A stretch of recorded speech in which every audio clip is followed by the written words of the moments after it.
Una de las experiencias más dolorosas que puede vivir tanto un pueblo como un sujeto es la negación de los derechos ciudadanos vía la violencia ejercida contra su cuerpo, su existencia o contra la de sus amigos y familiares.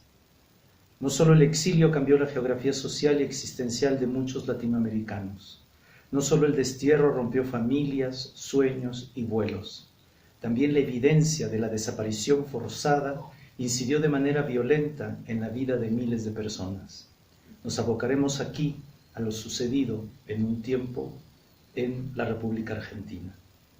A partir del golpe de 1976, la Junta Militar diseñó una política de terror, amén de un plan económico y social. De hecho, estos tres factores estaban indisolublemente ligados. La tarea de limpiar al país de los elementos subversivos estaba unada a una propuesta de construcción de una sociedad con la estructura política de un cuartel y una economía subsidiaria del orden y el progreso. De este modo, se instrumenta de manera sistemática la persecución, encarcelamiento y la ejecución de diversos ciudadanos. La mayoría de los perseguidos pertenecían a movimientos de oposición, integrantes de organizaciones de izquierda o a grupos de defensa de los derechos civiles o humanos. Sin embargo, no se redujo esta persecución a militantes o disidentes. Muchos abogados, estudiantes, periodistas, así como familiares de todos los señalados o personas que presenciaban una detención o un asesinato, podía ser capturado y encarcelado. La sistematización de la persecución basó la brutalidad de su fuerza en la construcción de una figura dolorosa como son los desaparecidos. Hombres, mujeres, ciudadanos, activistas o disconformes podían ser detenidos sin orden legal. Las personas no desaparecían, lo que desaparecían eran sus derechos ciudadanos. Además, su desaparición, se sabía, tenía un destino: los campos de concentración creados ex profeso para eso. En la Argentina, entre 1976 y 1980, existieron al menos 300 campos de concentración. Allí se torturaba, se humillaba, se encarcelaba y se hacían desaparecer a miles de personas. Se calcula que hubo alrededor de 30.000 desaparecidos en esos años.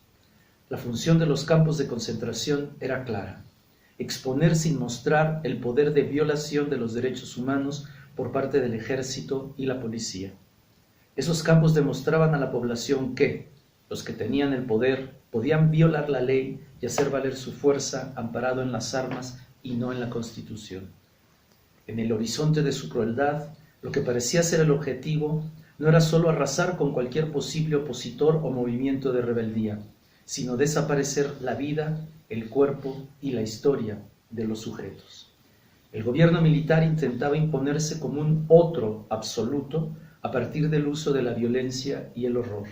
Ese otro, con mayúscula, se presentaba como la ley y al mismo tiempo como su transgresión, pero, sobre todo y por ello mismo, como un poder total e ilimitado sobre el sujeto.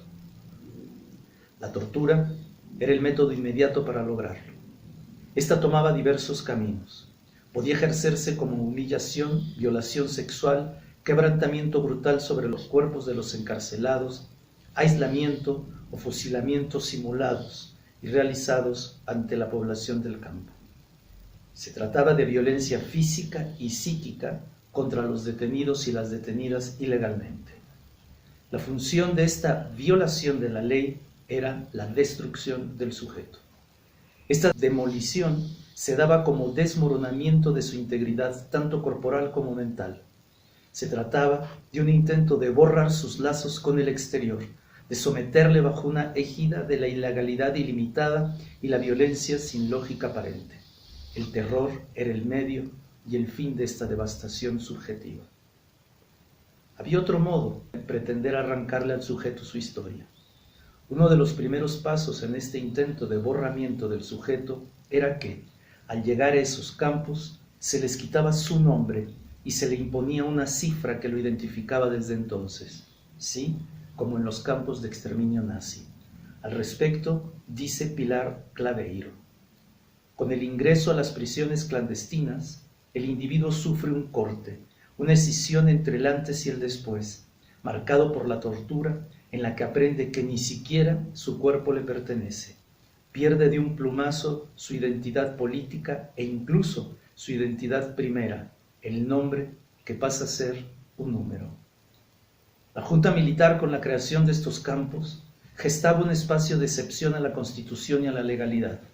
Se trataba de cárceles clandestinas que operaban al margen de la ley, su función y sus caminos. Dentro de los campos de concentración había también un cautiverio que hacía excepción. Se trataba de las mujeres que estaban esperando un hijo. Según el testimonio de algunos y algunas sobrevivientes a estos campos de la muerte, las mujeres embarazadas eran tratadas de manera distinta que a los demás cautivos. Habitaban con ciertas comodidades, tenían atención médica durante la gestación e incluso después del parto. Una vez nacido el infante, se le permitía estar con el niño o la niña el primer mes o los 2 primeros meses para que amamantara y le cuidara. La violencia se volvía crueldad a sueldo con los actos que los militares perpetraban contra esas mujeres. Su estado de excepción abría la ilusión de que serían liberadas junto con sus hijos. Se les hacía creer que ambos vivirían como un gesto de humanidad de sus captores. Pero el desenlace era otro muy diferente. Una vez que había dado a luz o algún tiempo después de ejercer los cuidados maternos, ellas eran ejecutadas y su hija o hijo era entregado a alguna familia de militares, allegada a ellos o vendido a personas que estaban al tanto de su procedencia. Si las dictaduras militares incidieron de manera terrible en la vida de muchas personas, el secuestro de bebés y de recién nacidos no solo marca una contravención a todo concepto de familia tradicional, sino que muestra en toda su estatura la feroz propuesta de imposición como otro absoluto de estos gobiernos de la transgresión.